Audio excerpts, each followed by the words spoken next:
กดอันนี้ออกโอเค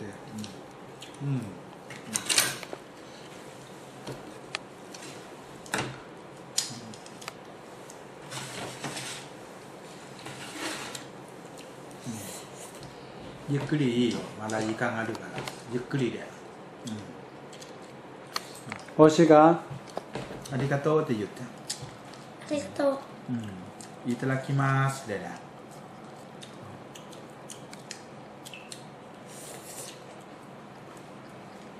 สดน้ำซุปน้ำแหละกินแต่นั้นมันก็บ่แซ่บแต่ก็บ่สดน้ำซุปน้ำ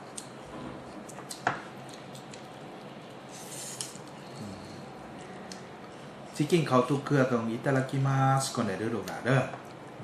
いただきますもらえ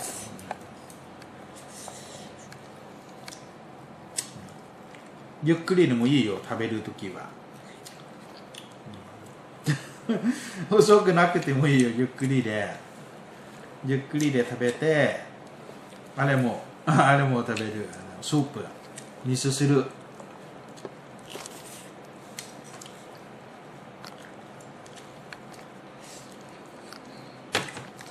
ข้นก่อนเอาหนังข้นลงก่อนกันหน่อยคนเดี๋ยวนั่นโซ่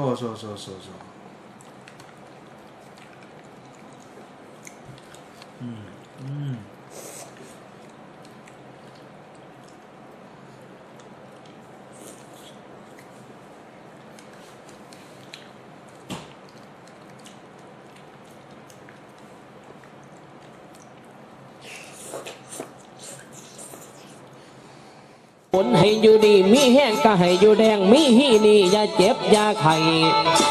คือสัพพะโลกาสัพพะไพยาอย่าได้เข้ามาใกล้เจ้าภาพศรัทธาฝูงพญาโลกาก็ขอให้หายไปซามื้อนี้วันนี้มื้อนี้วันนี้นี่ว่าหายกวาดนี้แนวดีให้กวาดเท่ากวาดเท่าเ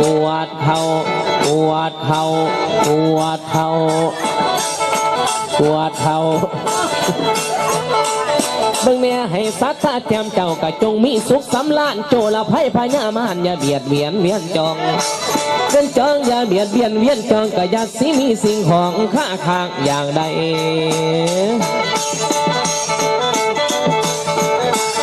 จะว่าพร้อมกับทั้งทานกุศลขอให้เพิ่นจงได้นิสมมักนิสมหมายทานคุณของเงาขอให้สุขสบายพองใสหัวทางเนื้อ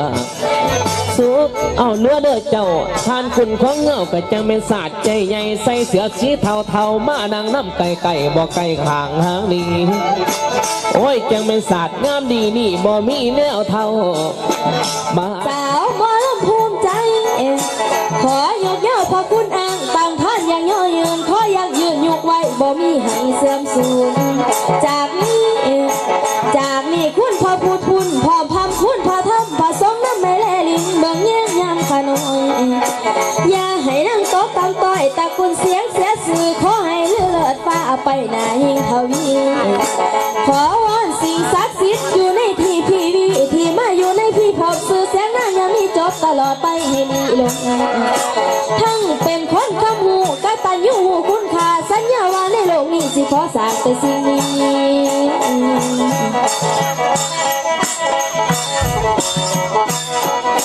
ในชีวิตสาวหมอลำอย่าได้ถือคนปียี่ยองให้พบยองให้ใส่คือทองคือเพชรดังมานี่แก้วให้ใส่แววเหลื่อมอย่ามีวันเสื่องลาเกิดอยู่ใต้ลุงฟ้าให้เห็นหน้าพ่อพระอินทร์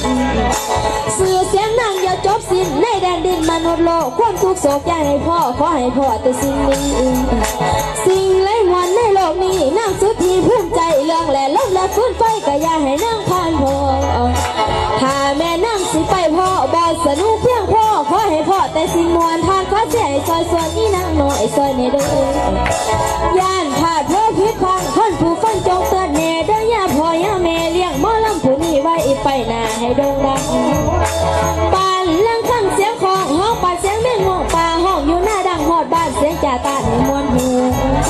ถ้าสาวหมอลำได้สู้ให้ได้ผู้เท่าคนเก่าพ่อใจบาดนั่งนอนหลับ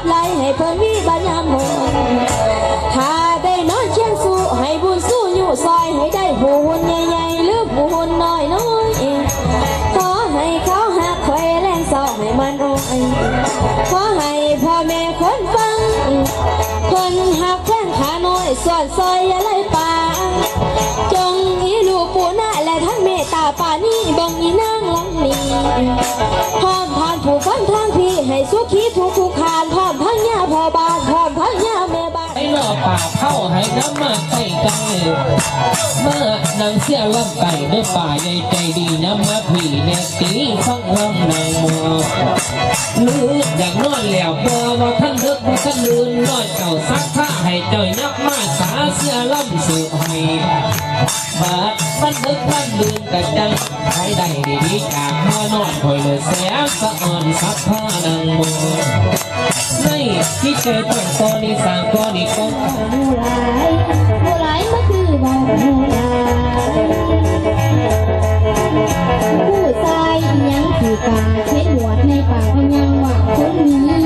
หรือเจ้าแสงตาโบดีหรือเจ้าแสงตาโบดีผู้ชายแบบนี้ก็ยังผู้ชายแบบนี้ก็ยังเศร้าเดี๋ยวนี้ที่รู้เนี่ยมาว่าน่าอายลูกและป้าบุกเขาเจ้านางฟังให้อายตั้งใจในเดือใส่แนวบ่มีความหมายยาสิมาหาว่าคนคือเจ้าเขาบอกคนหิวคนคือเจ้าเขาบอกคนหิวอย่ามาคุยว่าโมว่าโตกะพวกเขาว่าโตกะพวกเขาบอกเศร้าอย่ามาบอกอยากตีนะอาย